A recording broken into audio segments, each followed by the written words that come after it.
Welcome everyone to the next Dutch Kills Civic Association Meet the Candidates series. I'm Antonio Spenetatos, the president of the association, and our guest today is Lauren Ashcraft, congressional candidate for New York's 12th District. Welcome, Lauren. Thank you so much for having me. Really happy to be here. Glad to have you.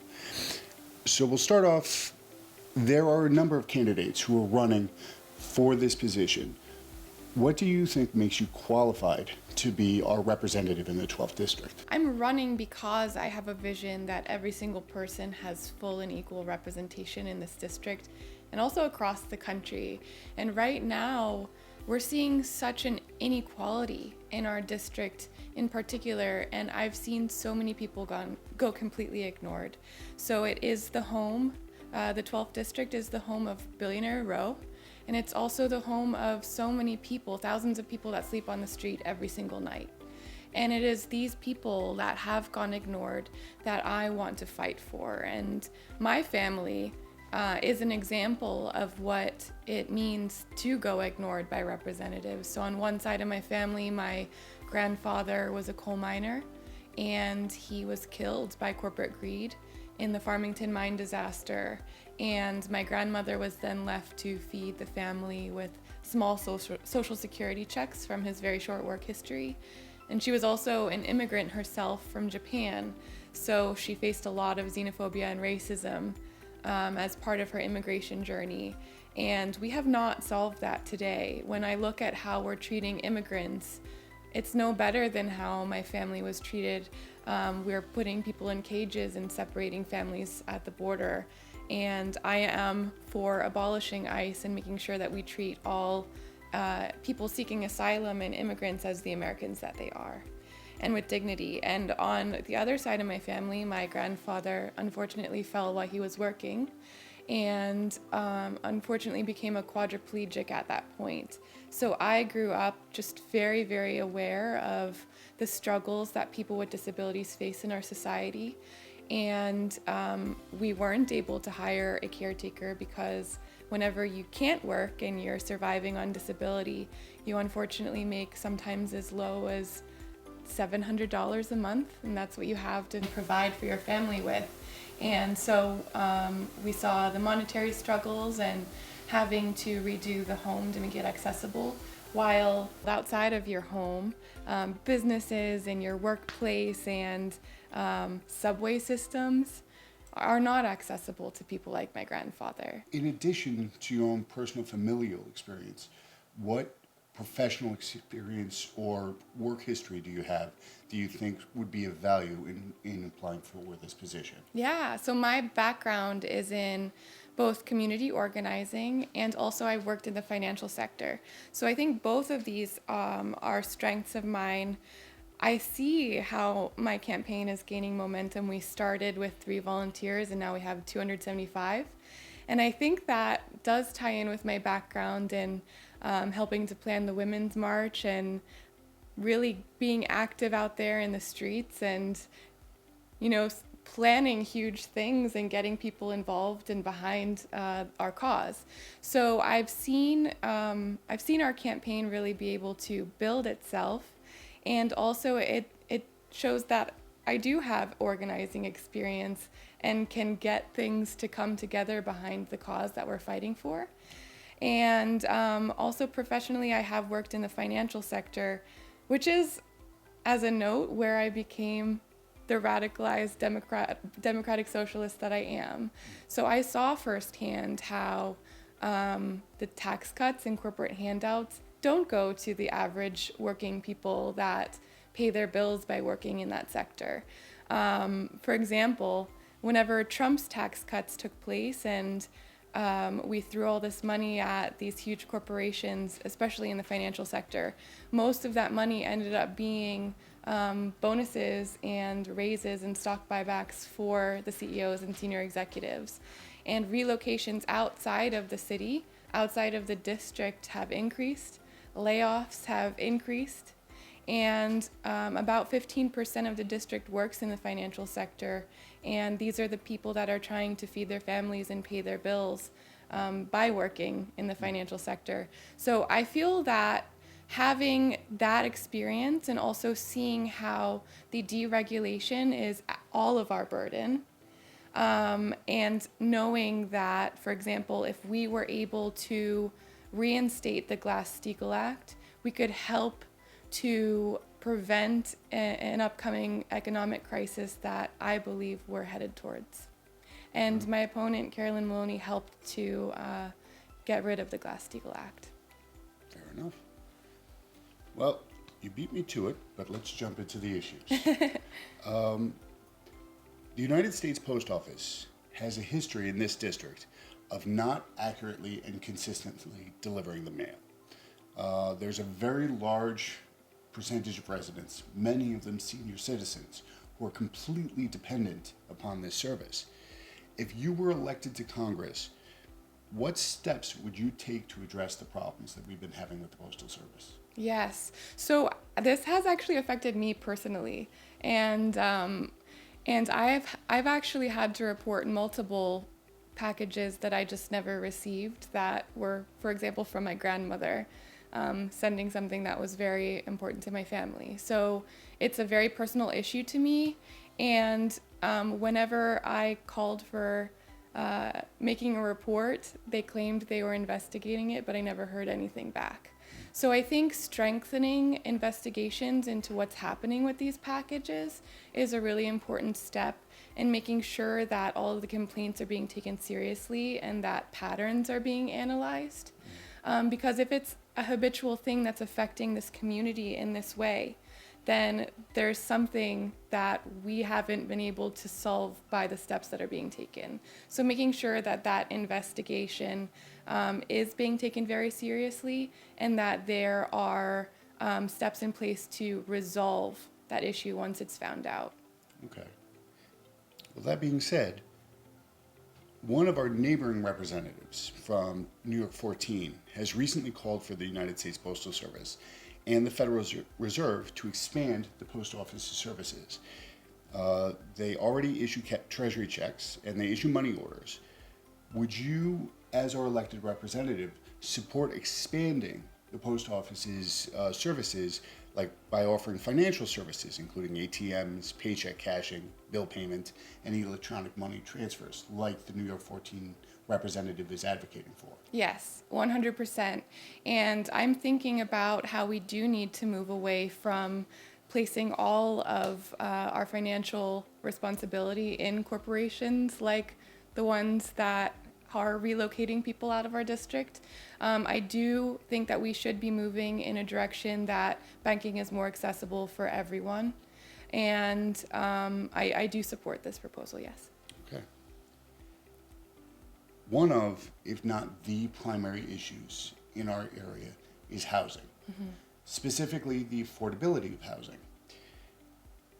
Inside the New York 12 district, there are thousands of units being used in part or exclusively for short-term rentals through sites such as Airbnb. Do you feel that this market should be regulated, and to what extent?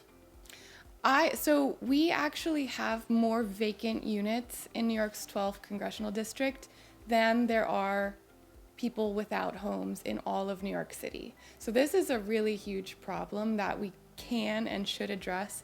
I think the best way to address this issue is through a homes guarantee, and putting in place a tenant's bill of rights, making sure that we do have national rent control and preventing the skyrocketing of prices that pushes people outside of the city and the district, as is happening with so many people right now. Everything that we can do is something that is highlighted in the homes guarantee that's written by People's Action, and that's why I've wholeheartedly endorsed and signed on to that proposal. Okay. Well, let's get into the nitty-gritty of it, though. Should rent-controlled or Section 8 tenants lose their lease if they use their apartment for short-term subletting? No, I don't think that we should have anybody lose their apartment because of subletting. No. Okay. should fair market value apartment building owners face penalties for reserving units for short-term rentals? Building owners, I think, I think that there should be a prioritization of making sure that people have homes and that they are rent controlled and affordable for people that need to use them. So I think, I don't know that we should have them lose those units, but there should be regulations in place that vacant units should be used for homes rather than Airbnbs. Okay, so that's for apartment buildings. What about, because New 12 does have a fairly large percentage of single-family homes, should single-family homeowners be subject to the same type of regulation for short-term rentals? I think it should pertain to mega owners of apartment complexes. I don't think that we should concentrate on ending homelessness through specifically Airbnb type rentals. We have enough actually just vacant units to home every single person that's homeless in New York City, already just available and completely vacant at this time.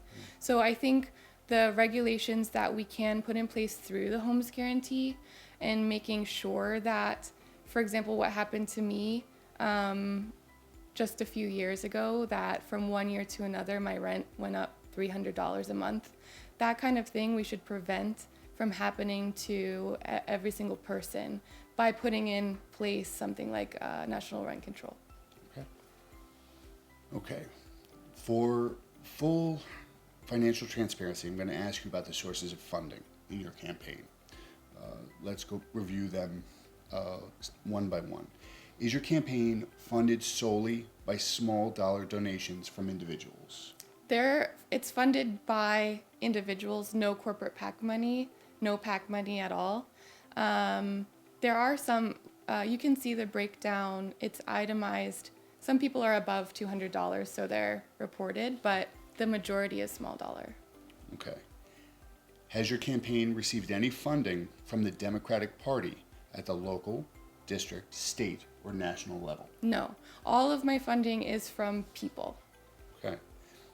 I'm going to go down the list. Awesome. No problem. Has your campaign received any funding or support from a connected PAC, like from the American Bankers Association or the Sheet Metal, Air, Rail, and Transportation Union? No. No. Has your campaign received any funding or support from a leadership PAC, like from the Majority Committee PAC or Ameripac? No. Has your campaign received any support or endorsements from a super PAC, like from the Congressional Leadership Fund or the American Bridge for the 21st Century? No. What position do you take on the funding of elections in our government? I actually think we should be moving towards publicly funded elections. I am so against any influence being involved in politics that are not people. And whenever I do look at my opponent, I see that a lot of her funding comes from banking lobbies and banking PACs and big real estate developer PACs. And it is very worrisome given, for example, the rate of homelessness in our district and city and the amount of gentrification that we're seeing, and also the problem that I brought up before about all of this corporate handout money going towards the people at the very top of these corporations, while the average everyday people in our district are being greatly affected by relocations and layoffs. So it is very important to me in my campaign that our funding is from people. And whenever I look at the breakdown of like what kinds of occupations that people have that donate to our campaign, the number one occupation that we're seeing is unemployed. So it is an honor to me that people who are struggling right now to survive are seeing my campaign as an investment in their future, and that they see my platform and my message as something that's fighting for them. So I take that to heart and I take it very seriously, and it is why I'm just very proud to advocate on their behalf, and I'm fighting for every single person, especially the working class people who've gone very ignored. Okay. Now on to something that was quite controversial.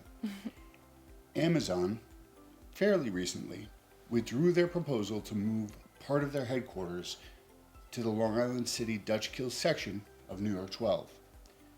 Did you have a position on that move? Yes. Yes. What was it? Did I interrupt you? I'm so sorry. No, it's fine. I'm very passionate about this. I did not like that there were deals that were made about corporate handouts that involved our money, our tax dollars, handing Amazon money to come to New York City, which all companies and any huge company, multinational corporation, wants to have a headquarters here. So I personally don't think that they needed incentives. And whenever we look at the things that were part of the deal, Amazon said that it would create 25,000 jobs. I didn't see anyone ask the question if those would be 25,000 local people or if they were bringing 25,000 people to the district, Long Island City in particular, which is where I live. And whenever that question was asked, it turned out that they were bringing the most of those people, and how that would affect the already skyrocketing rent prices, how that would affect the very, very crowded subway system. It's very hard for me to squeeze my body on the subway every single morning as it is. And having 25,000 additional people added to the mix, I didn't see those questions being asked by the people that signed that deal. And I actually stand behind Alexandria Ocasio-Cortez in that she was a very staunch advocate for not giving them those incentives. And whenever it turned out that Amazon wanted to come to New York City anyway and open up shop anyway, it did turn out they did not need those incentives. So whenever I see incentives being given to these huge corporations, it always does pique my curiosity, and I look at whether politicians have received money from Amazon, for example, and the answer is mostly yes. Well, that leads to a perfect spin-off to the next question, which is, under what circumstances do you feel using federal monetary incentives for private industry? When is it appropriate? I don't think that we should be giving any corporate handouts to private industry, period. And whenever the one circumstance that it was absolutely necessary was the 2008 crisis, where if we didn't bail out the banks, it would have further affected our economy. But when I look at what led up to that moment, there has been an extreme amount of deregulation in our financial sector, and Carolyn Maloney has been part of some of that. And what we need to do is prevent all of those circumstances that would require bailouts like that in the future through increasing regulations that protect all of us as consumers and taxpayers and citizens, and absolutely not accepting money from these industries as part of our campaign. Okay. Well, so your answer was twofold. You said it was a no, but you do accept that in 2008 it was a financial necessity. So in line with that, what metrics would you like to see used to determine whether a corporation should receive tax breaks or federal funding? How do you make that call? So just to clarify, my stance is that they shouldn't, and we should do everything we can to prevent something like 2008 from happening again. So tax cuts, no. Things like Trump's tax cuts that are being used for bank CEOs, bonuses, and pay raises, no. And the only circumstance that I can personally think of that involved our money that prevented further damage is that 2008 crisis, but we should have prevented that from happening in the first place. And now that that's happened and we know what caused it, I believe it's the responsibility of representatives to do everything they can to further regulate the industry to protect us. I don't see that happening. So it is very worrisome. I don't support using our federal money to continue to bail out industries while we see CEOs and senior executives not paying any kind of consequences for that. Okay. Should marijuana be recategorized from being a Schedule I drug? It should be completely legal. And I actually, personally, I don't think that any drug usage should be criminalized. But marijuana should be completely legal. Recreationally as well? Recreationally, yes. And regulated? Age limit?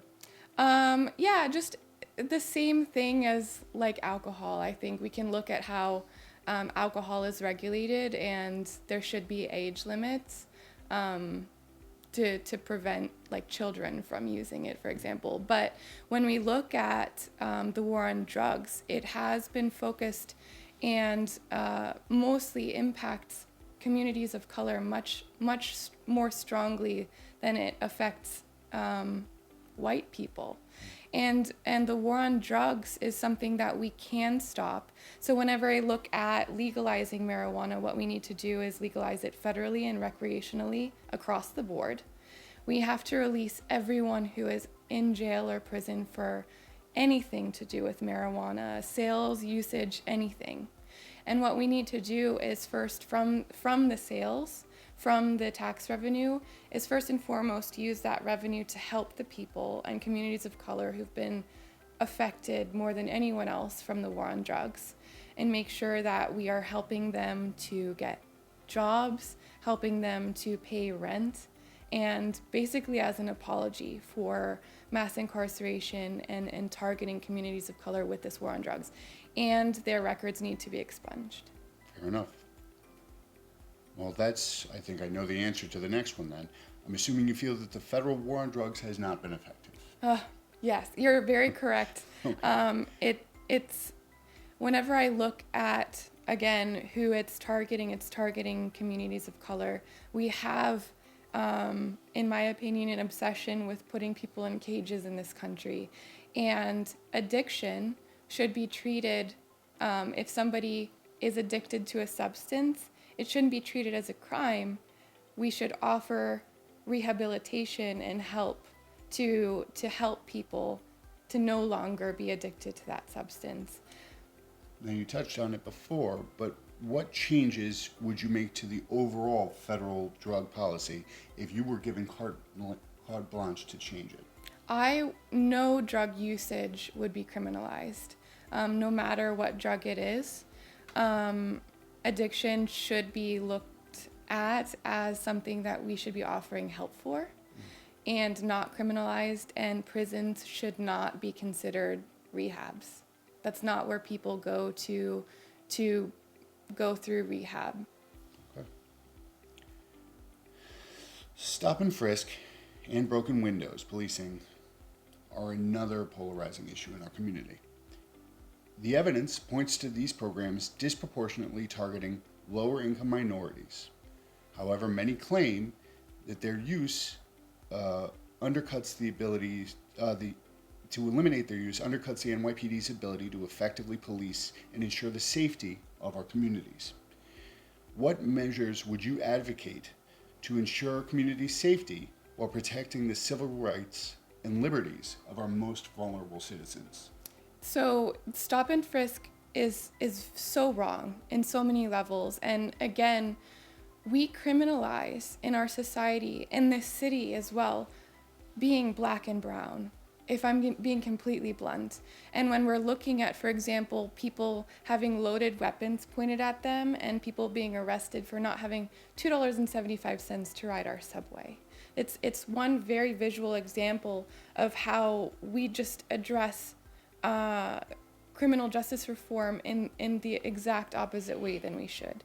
So stop and frisk is horrible, and we shouldn't be focusing on trying to catch people doing things. And I know that There was also recently a lot of media about quotas within the police force of written or unwritten.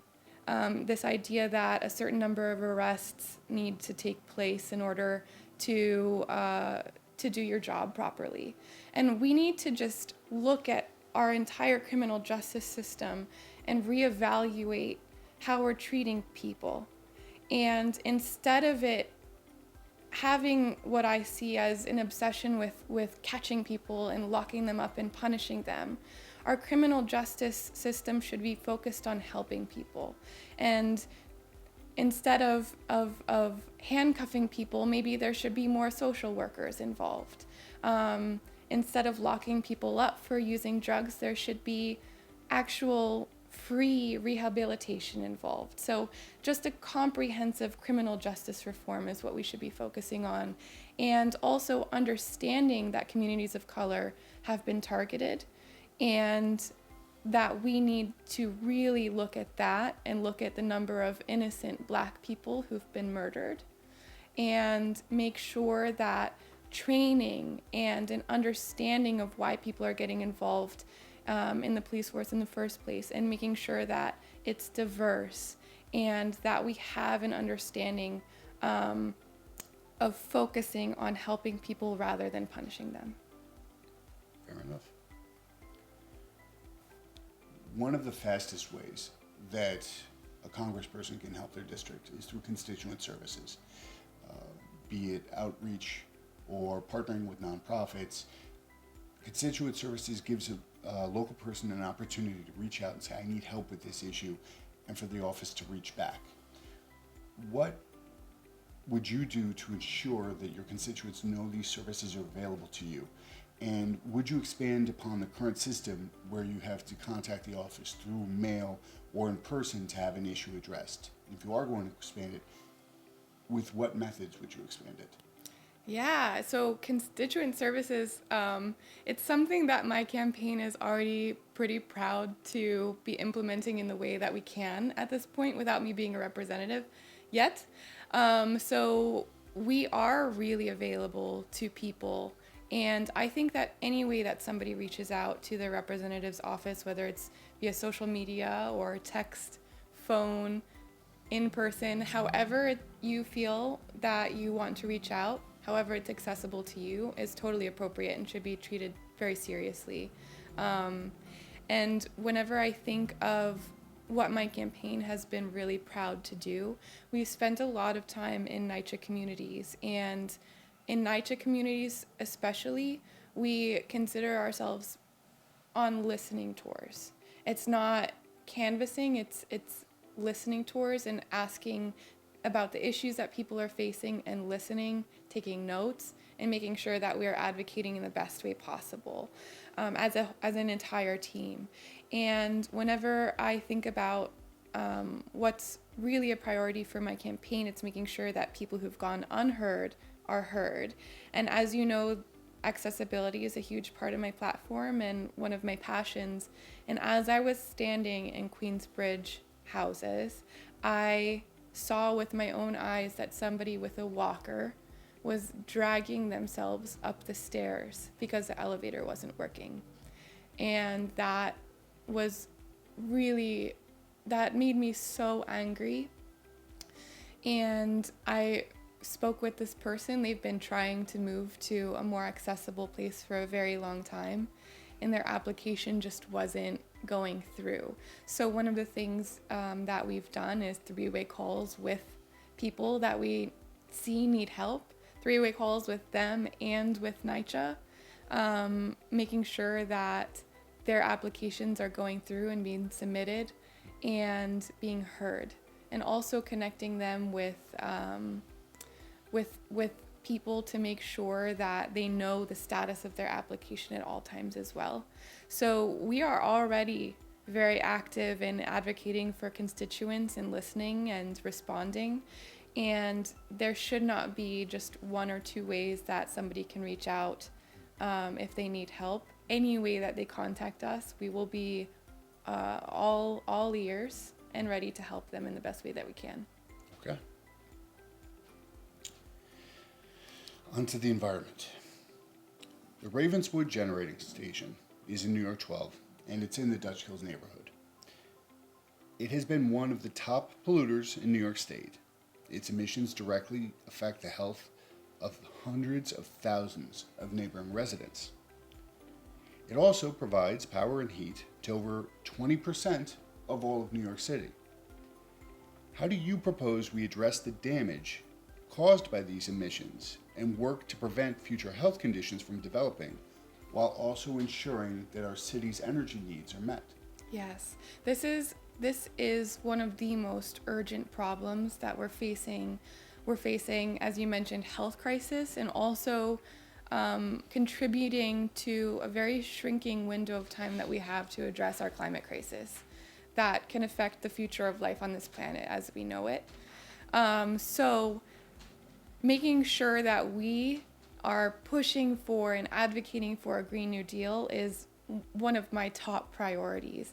And the Green New Deal is a very responsible but also urgent way to replace our not green power sources with green ones. And actually we were just having a conversation about whether something like hydroelectric in the East River is something we can look into. I think that's a great idea. And any way that we can move towards renewable energy and far away from fossil fuels and non-renewable energy, we have to do it in a responsible way and ensure a just transition so that we are not suddenly increasing energy prices and making people not be able to afford turning on their lights. So making sure that we are keeping in mind frontline communities and people that are most affected by every single policy that we push for. But as urgently as we can, replacing energy that is making our environment more dirty and making people more unhealthy with green energy, pushing for a Green New Deal, and also giving people green energy jobs. It's a very responsible and also necessary and urgent thing that we must do. Okay. Well, let's get back to frontline communities, because New York 12 encompasses large swaths of our city's waterfront. Mm-hmm. Much of that area is in FEMA flood evacuation zones. What ways would you, if elected as a representative, assist the city and the state in protecting our district from damage caused from the next superstorm? Yes. Whenever I think about how our district is affected, our sea levels in New York City are rising at 1.5 times the rate of anywhere else on this earth. And when I look at parks that are already flooded, East River Park, which District 12 has a very small corner of the northmost part, that park has to be buried, elevated, and have a flood wall added because we haven't addressed this problem urgently enough. So we absolutely do need flood walls to prevent further flooding in our district. We need to push for the Green New Deal as urgently as possible so that this issue is not getting worse and worse every single day. And whenever I look at my opponent being in office for over 26 years, I think about how Alexandria Ocasio-Cortez has been in office for 1, and she's made the Green New Deal part of our everyday conversation and has pushed for so much change and done so much good in this direction of combating the climate crisis. I think about the time that we've wasted by allowing the status quo to continue, and we need somebody who's going to be out loudly advocating, not wasting any time, because this is an issue that is affecting us in New York's 12th district more strongly than anywhere else in this country. Okay. Are you satisfied with the response and the assistance that FEMA has provided with regards to these events? I am not. And whenever I think about what we need to be doing, it's also a lot of prevention. Because whenever I think about Superstorm Sandy, we, because of our climate crisis, are going to be experiencing more and more superstorms and weather disasters and climate disasters along those lines. And are we in a much better place at this position in this day and age that we wouldn't have as much damage this time around? I don't think so. So FEMA should not just be concentrated on cleanup. And whenever I see the ways that money is being used, given certain periods of time and forcing plans to be rushed, and just because you'd lose that money, I think about how we're losing opportunities to prevent loss of life and prevent damage to our city and district by the way that Superstorm Sandy has been handled afterwards. So we should be concentrated on prevention. We should be concentrated on the Green New Deal and mitigating the climate crisis and making sure that we're not going to just be moving towards a world where this happens all the time and we're just not prepared for it every single time. Okay. Besides the Green New Deal, because I think you've made it very clear that that's something you strongly endorse, are there any specific initiatives or policy changes that you advocate for to deal with the threats posed by our changing climate? Yes.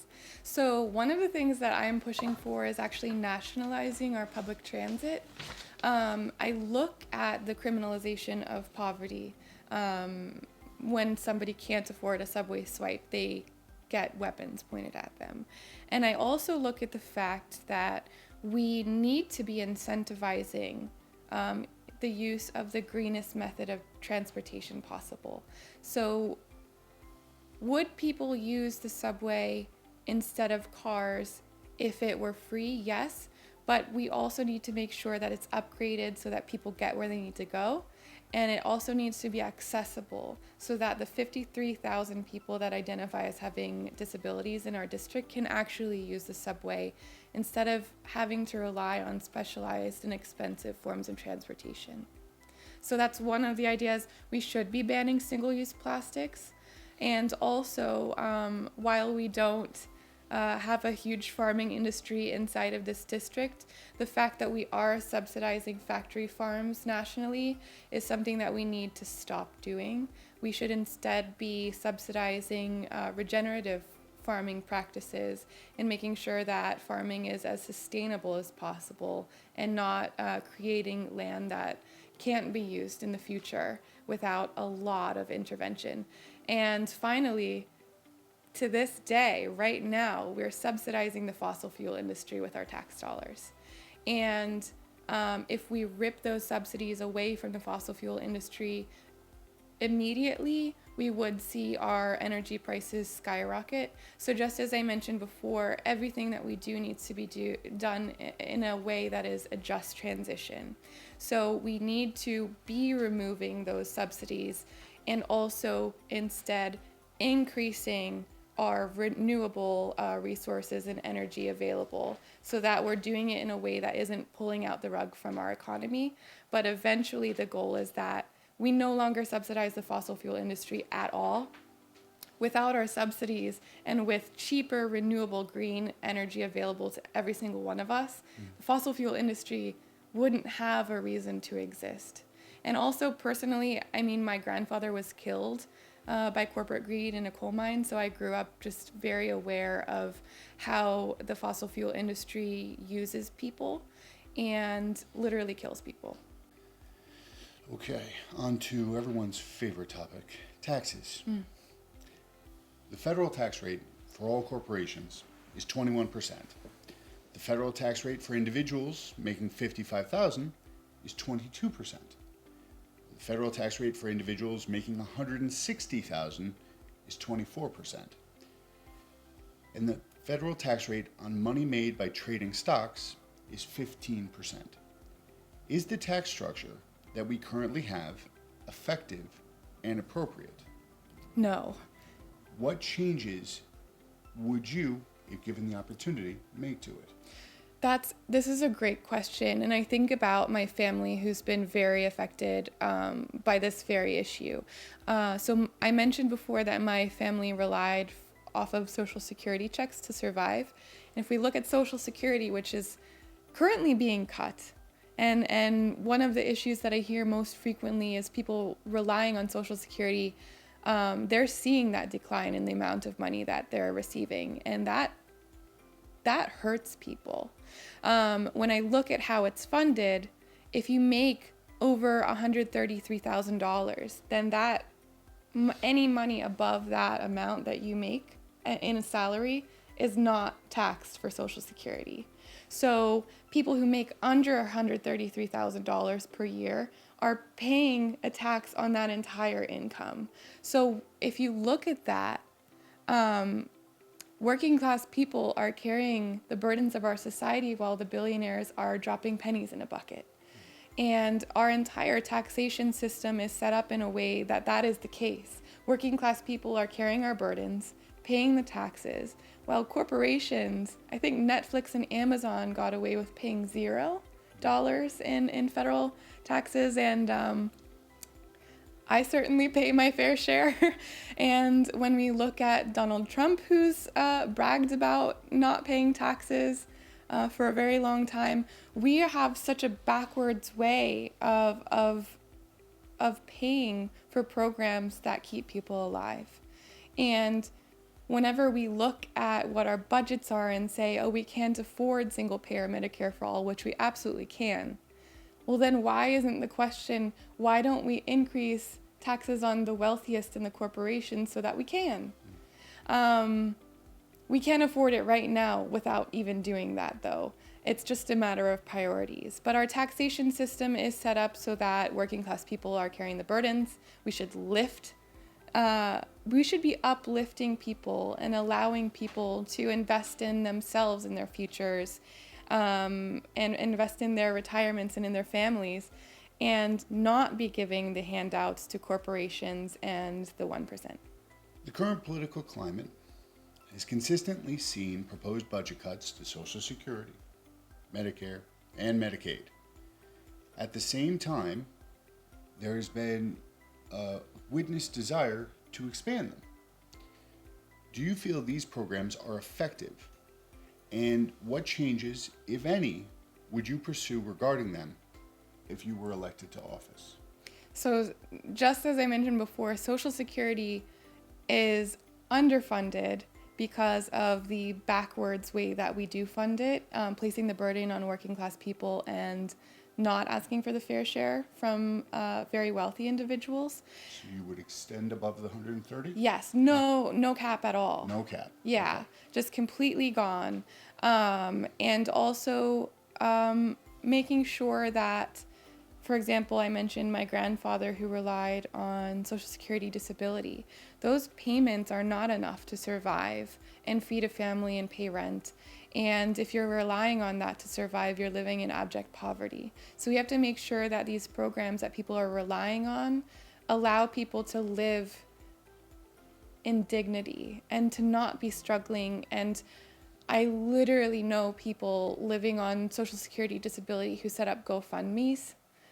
Somebody needed a new wheelchair, for example. How tragic is it that they can't afford new supplies that are absolutely necessary for their daily life? So we need to expand these programs and make sure that everyone surviving from them is living in dignity and it's livable and you're not living in abject poverty. And when I look at Medicare and Medicaid, I'm specifically advocating for single-payer Medicare for all, which should include mental health care. It should include free prescriptions because that's the medication your doctor says you need. So we should listen to them. It also needs to include dental, vision, and hearing, which hearing, according to Medicare currently, and also every single private insurance that I've ever read the details about, hearing is considered elective. And I know this because my grandmother recently misplaced her hearing aids and is trying very hard to save up $4,000 for a new pair. So these are things that affect everyday working people in very severe ways that I haven't seen enough advocacy for. I am for single parent Medicare for all, for every single person to not be afraid of seeking the care that they need, and for not having to ration their medication and to not avoid going to the doctor because they're afraid of a copay or co-insurance bill.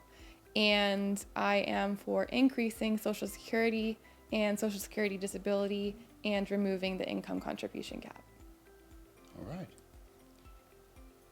Do you have any other specific policy plans to ensure that the senior population of New York 12 does not face any housing, healthcare, or food insecurities? One of the things that I don't think enough people are talking about is that a lot of people come here. We have not changed our immigration policies so that we allow for people to seek legal immigration in an easy and affordable way.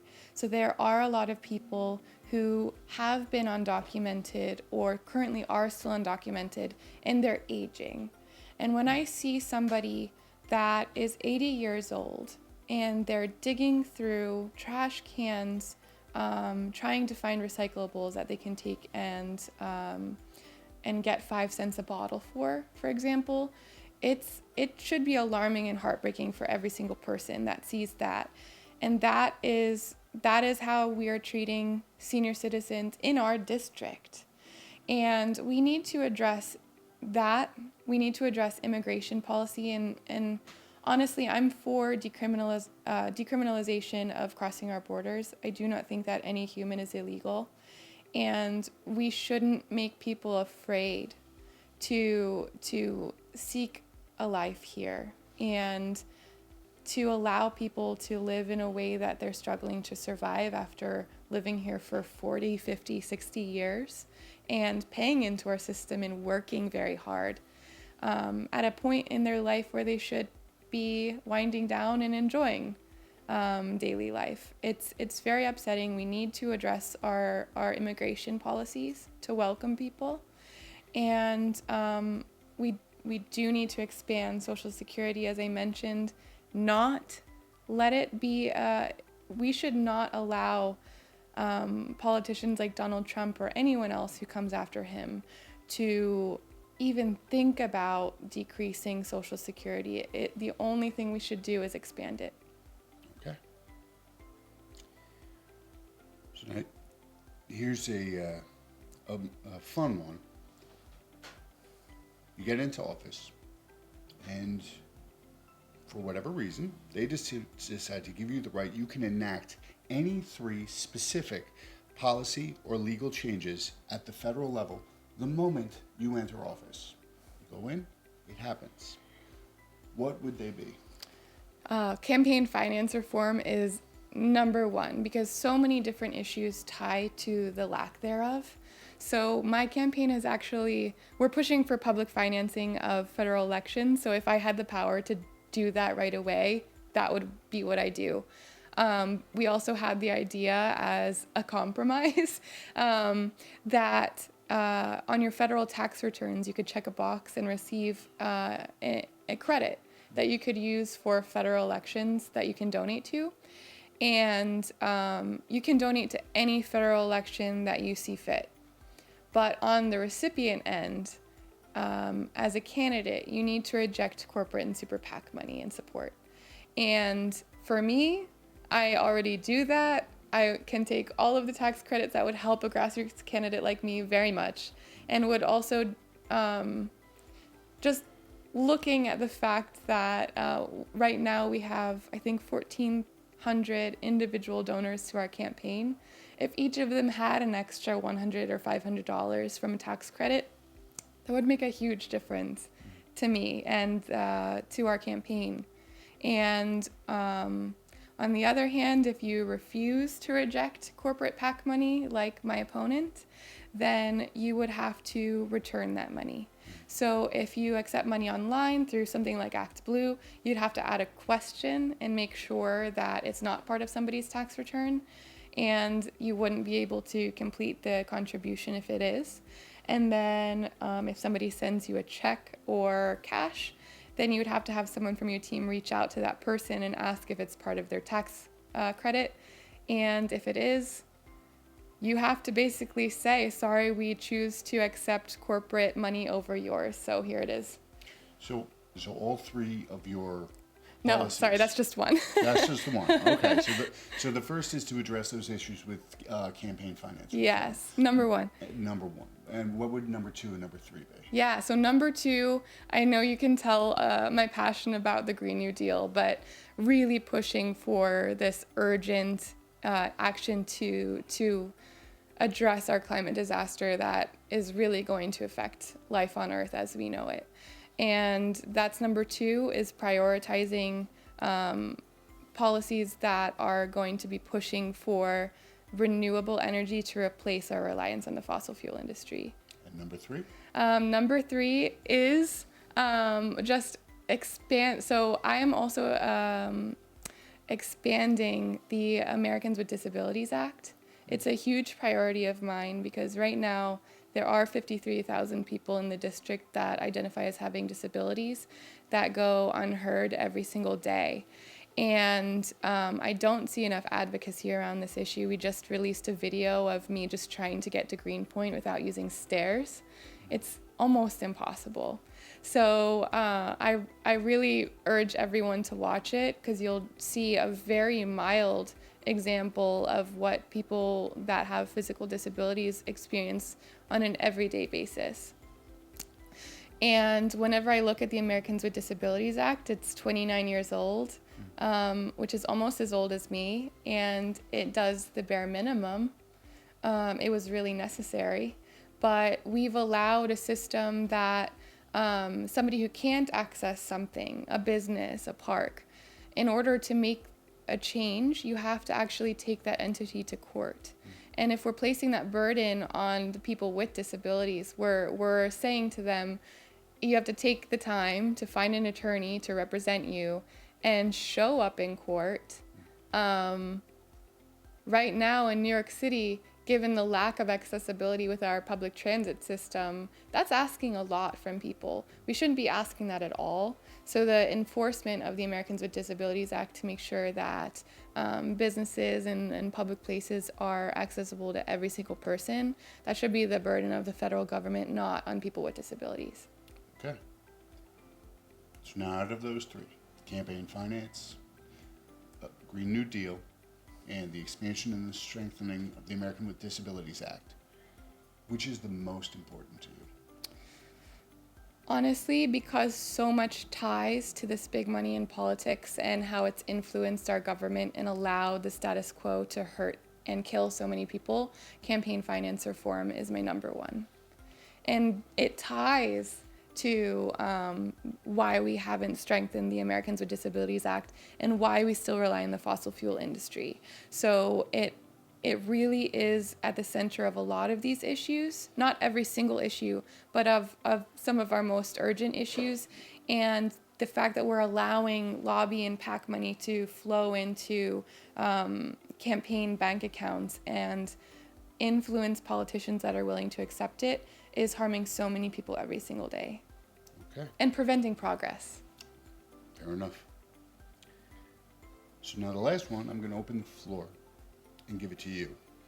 Is there anything you would like to inform our membership about? Any pressing issue, opportunity, something you would like to shine the spotlight on? The field is yours. Speak to our membership and let them know about it, something you think they should be aware of or that it's important to you that you want them to be aware of. So as I mentioned, my priority is making sure that every single person has full and equal representation in the district and in the country. And we are not seeing that. We are seeing these handouts being given to corporations like Amazon, and we're seeing gentrification take place in our very neighborhood.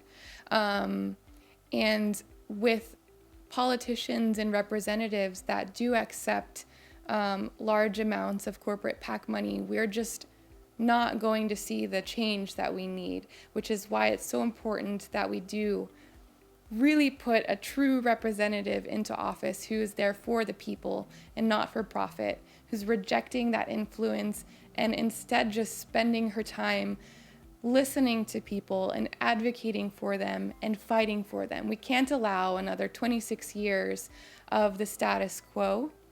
We have to have a fighter in office that won't waste a single day fighting for the Green New Deal, fighting for criminal justice reform, fighting for campaign finance reform, which we certainly won't see done by somebody who takes corporate PAC money. We need a fighter in office, and I'm proud because of my background in organizing in the district. I have been involved in planning the Women's March, but also as a stand-up comedian, I've used that art and my hobby as a way to organize in the district as well through a series called Collection Box Comedy. And we have fundraised and raised awareness for and recruited volunteers for so many charities throughout our district that are fighting for our rights and feeding people, for example. And so my passion for serving this community goes back a very long time. And I am doing this because I don't see our issues being addressed with the urgency that they deserve. And I don't see every person, especially working class people and struggling people, being fought for the way that they deserve to be fought for.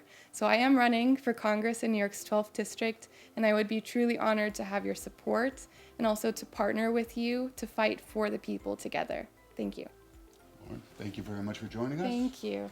And thank you for joining us. I'm Antonio Spenatatos. Thank you for joining us for the Dutch Kills Civic Association Meet the Candidates series. Have a good night.